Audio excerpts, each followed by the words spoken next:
বন্ধুরা, তোমাদেরকে একটা ভয়ঙ্কর জিনিস দেখাই। দেখো, বাচ্চা পায়রার এই কানের মধ্যে ছিল এই যে এই পোকাটা। এই দেখো, এই পড়ে গেল। আরে দেখো বন্ধুরা, এই ছোট্ট এই জিনিসটা, এই পোকাটা বাচ্চা পায়রাটার কানের মধ্যে ছিল। আমি ভাগ্যিস দেখলাম, নাহলে এই যে এই বাচ্চাটা খুব তাড়াতাড়ি মারা যেত। এই দেখো কানটার কি অবস্থা হয়েছে। এই যে এই পোকাটা ফার্স্ট আমি সেফটি পিন দিয়ে বার করছিলাম, দেখছি বেরোচ্ছে না, বাইরে থেকে রক্ত বেরোয় যাচ্ছে। তোমরা খুব সাবধান, প্রত্যেকটা বাচ্চার এই কানগুলো অবশ্যই চেক করবে। এই দেখো, নয়তো এই রকম জিনিস এই বাচ্চাগুলোকে, ছোট ছোট বাচ্চাগুলোকে নষ্ট করে দেবে।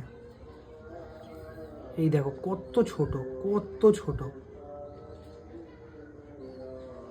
ফোকাসেও আসছে না ঠিক করে। দেখো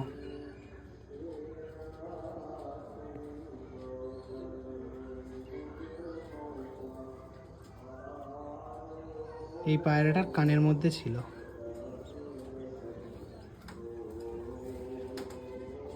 দেখো তোমরা একবার ভালো করে দেখে রাখো কি জিনিস।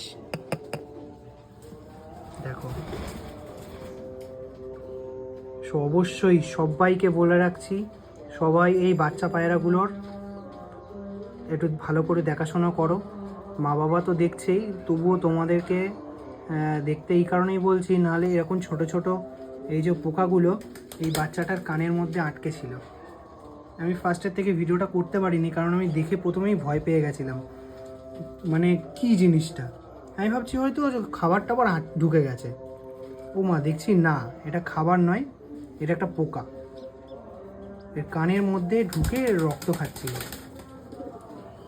তো সবাই এর থেকে সাবধানে থাকো, ঘর পরিষ্কার রাখো, বাচ্চাগুলোকে মাঝে মধ্যে একটু ধরে চেক করো। একদম তোমরা দেখো কয়টুকুনি বাচ্চা, জাস্ট ডিম থেকে ফুটেছে 2-3 দিনের বাচ্চা, মানে 2-3 দিন না, সরি, কালকে ফুটেছে। একদিন, মানে একদিনই ধরতে পারো। এই একদিনের বাচ্চার এই কানের নিচে, মানে কানের ভিতরে এই জিনিসটা ছিল। তো তোমরা খুবই সাবধান বন্ধুরা, ভালো করে দেখে রাখো। দেখো।